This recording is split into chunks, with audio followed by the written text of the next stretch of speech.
If you are not new to my channel, this is a story that you may have heard before, but it's a story that bears repeating, and the reason I'm going to tell this I'm new to this channel, so I've never heard of it. Let's continue. story again is because it has to do with a question that I'm often asked, and I have a lot of new subscribers here and a lot of people who are curious as to whether or not there's still a baby bat, and it is a question I will consistently get, and a lot of times people just don't. A what?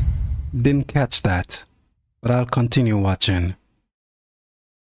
Even if they're new to a channel, they're not about back watching old content. They're all about the new. They're like, no, we're not going to look back. We're just going to look ahead. And there's a lot of good Oh, I see. I will usually go back if the person is interesting enough. stuff that I covered way back when, but I don't mind talking about it again because this is a story that I like. I like to tell this story. It makes me happy. This is a happy memory. So I got my trusty green tea here, and I'm going to explain something first and foremost because a lot of people are curious what constitutes being a baby bat and not. So a lot of people think that being a baby bat has to do with one's age, and that's not true because you can A baby bat? Never heard of that word before. have two goths, one being 18 and one being 42, and that 42-year-old could actually be the baby bat in the equation. And the reason why is it has to do with Oh, baby bat. Or goth. Oh, okay. I get it. how long one has really been involved in the subculture, as well as when they Yes, the subculture of goth. Get it. Get it. no longer feel as if they are the kid at the kids' table. So my story is involving when I no longer felt like the kid at the kids' table, and I felt like I was one of the flock. I felt like I was kind of like I can hold my own in the situation, and it happened in 1997. I'd only been a goth for a few years, but it was kind of reaching that point to me where I didn't feel like I needed the training wheels anymore. I still had a lot of time to go because 3 years is not a long time. I think whether or not you are a baby bat or a new goth really has to do with time invested, how long you've been involved, and when you feel. First of all, I was never goth. I'm just a guy that likes listening to people talk. Doesn't matter where they're from. I just like hearing people talk. That's me. As if you got this. You no longer feel like you need to ask questions. You no longer feel like all eyes are on you, or you feel like you're being judged because you don't know as much as everybody else, etc., etc. And those insecurities, they go. Those are kind of insecurities that we have really with everything. It's not just something associated with goth. It's something that's associated with really anybody getting involved in any kind of social situation. We've had it when we started high school. You know, True. Getting into social situations is tough for anyone. we're the freshmen, and then we're integrating with people who are in 10th, 11th, and 12th grade, and we feel like the little kids. And eventually, those insecurities, they go once we get used to our environment and get used to the way things kind of work. So for me, when it happened for me, it was 1997. I was 17 years old, and I'm going to show you the exact outfit that I wore to that event because through the magic of Poshmark and Depop and all of these things, I managed to locate the outfit from the 90s that I wore to the event. I've been on this kick where Okay, let's see it. I've just been kind of acquiring things that I used to have back in the day, things that made me happy, and things that either got damaged or lost or stolen or whatever thing happens in between, falls into the void. So 1997, it was the London After Midnight concert, and I had really gotten into them really hard. And it's one of those bands for me that I was just like, I was a huge fan. Loved London After Midnight. And they were going to be playing at the Angel Orson Sands Foundation, which was it was a refurbished cathedral or church. And it was perfect environment for the entire event. I was stoked about going. I realized that I have a lot more privileges, or had a lot more privileges back then that a lot of people don't now. One of those being events where either all ages or 18 to enter. It's not really like that anymore. Another one being that I grew up outside of a major city. I lived in New York my whole life. So living on Long Island, Manhattan is just New York. I heard it's real expensive there. Good for you, girl. Good for you. a short train ride away from me. Another one was that my parents were lenient enough to where I was allowed to go to these events, because even if you kind of are of a certain age, parents aren't as receptive to the idea of allowing their teenager to get on a train and just go into the city willy-nilly. I fortunately had very permissive parents and I don't know if they were permissive or crazy parents, man, because that sounds insane to me. But keep talking, sis. allowed to do quite a lot. So I understand that there's a lot of kind of nuances there that other people might not have. But I did happen to have a lot of fun and cool adventures that I will cherish for now until the end of time. Angel Orson Sands Foundation is where the event was to take place, and I remember I had to call Batcave to find out what the whole deal was. So this is where I had the crap embarrassed out of me. Luckily it was over the phone, but I swear I felt like people knew exactly who I was, and back then, the internet, it's super scarce. We don't have privy to like the amount of information that we have now. I happened to love John Koviak. Many of you know who John Koviak is. Many of you do not. I do not. John Koviak was basically the poster boy model for Propaganda magazine, and he graced my walls. I had him plastered on my walls, and he was sort of, my ideal when it came to physically what I wanted in a human. And I thought... Wonder what that dude looks like. Was he goth? Or rock? Or a mixture of both? that John Koviak, who had previously been in London After Midnight, was still in London After Midnight. And unbeknownst to me, he was no longer in London After Midnight, had not been for a long time. So I called Batcave and I was like, hello, Batcave, I would like to get tickets to the event and I just would like to get information, blah, blah, blah. I don't remember exactly what was said in this conversation. That was many years ago. But what I do remember is, for whatever reason, working in I don't care where I stand so long as it's close to John. And the girl on the phone just paused and said, he hasn't been in the band for years. And anybody in the goth scene, you remember being that young person, maybe you are that young person now, when you get something wrong and you have it pointed out, but in that way, you feel like you begin to just shrink down into nothing. And that is what I felt like. I was like, wanted to disappear. It was silly, but I was not going to allow it to stop me from going to the show. And the show was going to take place on February 16th, I remember, because it was a few days after Valentine's Day. I went with my friend at the time who went to high school with me. His name was James. And it turns out that James... Friend at the time. Always. We're never friends to the end these days, man. So sad. Sad. Sad. was going to be wearing his butt cleavage pants. Let me explain to you what his butt cleavage pants were. Mind you, he's also 17. What? Well, girls can show their cleavage, why can't I? So he took a pair of PVC pants that he had, and he cut 2 holes for his butt cheeks to come out. And we're waiting to go to... Oh, so he's one of those people. Gotcha. The show. I forget, I think we were waiting for my mom to drive us to the train station, and he comes into the kitchen and he's having a full-on conversation with my dad while wearing these pants. My dad doesn't see his butt until after. So they're having a conversation. It's time to leave. He turns around and immediately my father sees that his 17-year-old daughter is about to leave the house and walk around the city with a dude with his butt cheeks hanging out. If he allowed you to go, that's one crazy father. Crazy. It's just occurring to me that he had his ass out in February. So we get on the train, and the plan was we were going to meet a couple of people at the train station at Penn Station who were kind of acquaintances, people that I knew from the clubs and through mutual friends. We became close with. One of them I ended up dating for almost 10 years, but that is another story altogether. But we met at Penn Station and we walked to the event together.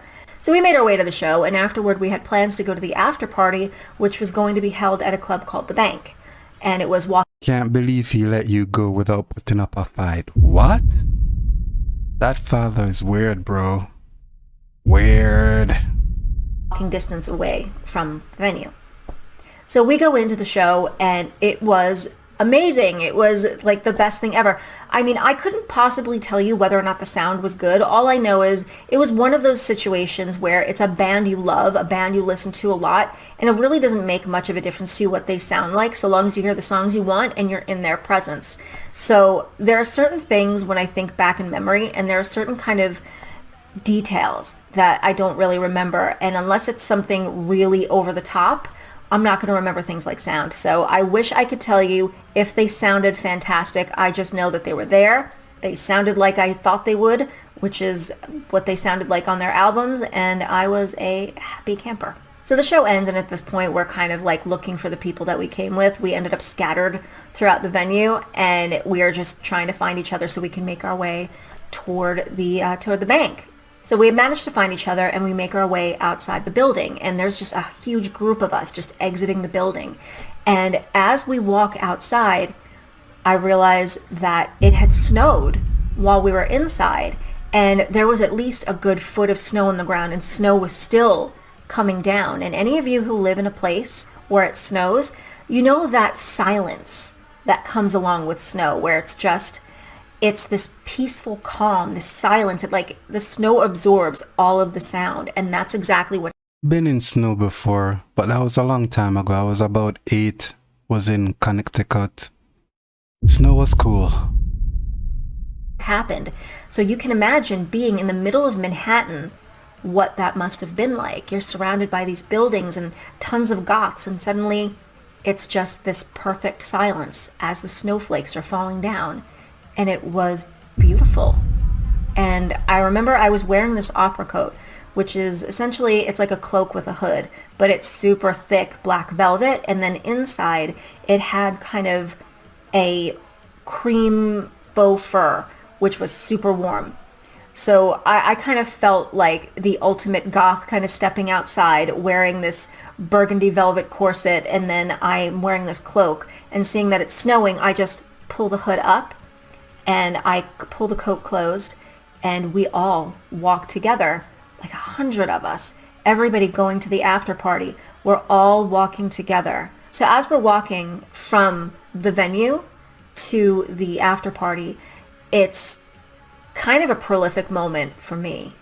And the reason is I'm suddenly feeling like one of the flock. I'm not feeling like the little kid anymore, like the one that shows up to the event thinking they look all cool, but then suddenly feeling like the scraggly little kid, which That's good for you, sis. I often did. And I didn't feel like that anymore, because here we are, we're all exiting this refurbished cathedral after seeing London After Midnight. There's over 100 of us, and snow had fallen, and it's still falling, and we're walking through the snow, and the snow has absorbed the sound, creating this peaceful calm within the chaos of the city, laughing, singing the songs that we had just heard. Yeah, snow makes you feel pretty peaceful. But the coldness, man. Cold. Talking to one another, like meeting new people all along the way as we're all walking together. And suddenly I felt like one of the flock. I didn't feel like the odd man out anymore. I didn't feel like I didn't know anything, because I knew all the songs I'd heard. And we were going to the bank where I was going to know all the songs that they were going to play. And it was at that moment that I realized I'm not one of the kids anymore. Hard for me to remember the names of songs, so I would never fit in, even if I was into goth culture.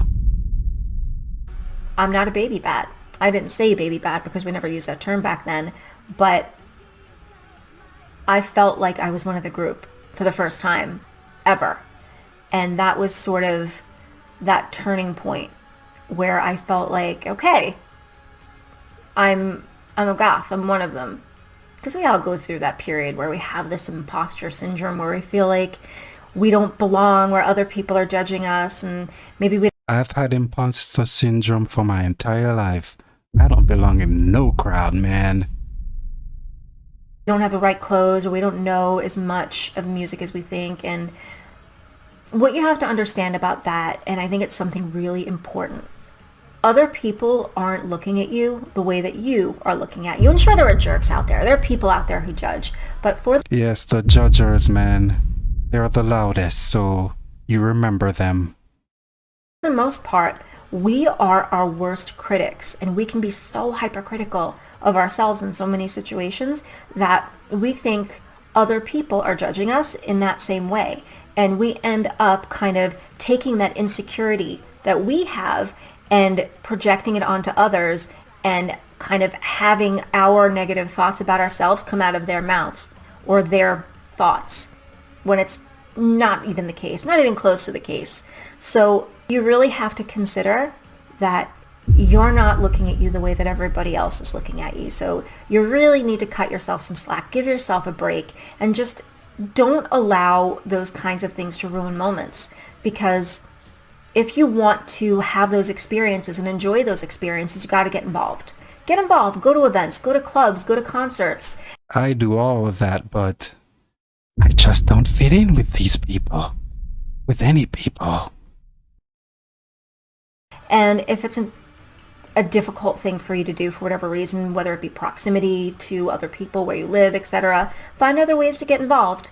There are a myriad of ways. Just get online, get on Facebook groups, get on Reddit. Tried it all, sis. It's just me, man. I have a problem with communication.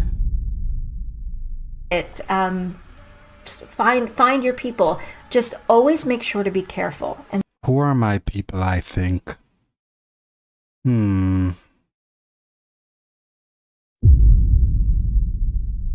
that's something that's really important, is you want to be careful with the people that you meet online. You want to be safe and you want to safeguard yourself. So never meet somebody alone. Never meet somebody in a darkened alley. Always go with people. Remember, the buddy system works. And always tell people where you're going. Guessing that's for the females out there, so I get ya. Make sure your family knows. Make sure your parents know. Make sure that you're not kind of leaving a air of mystery as to what's going on.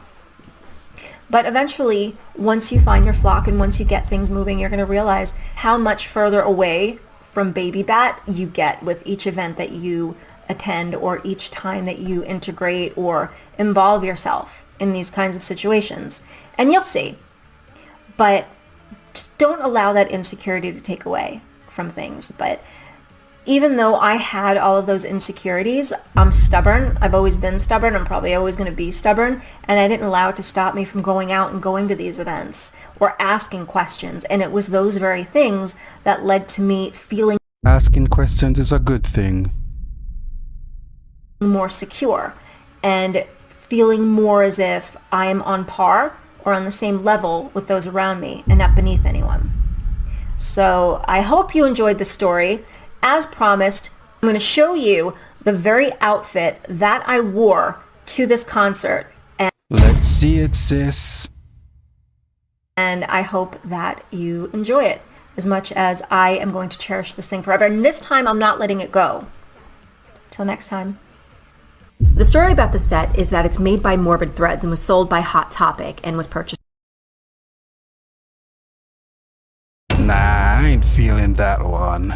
What you got on right now is much better.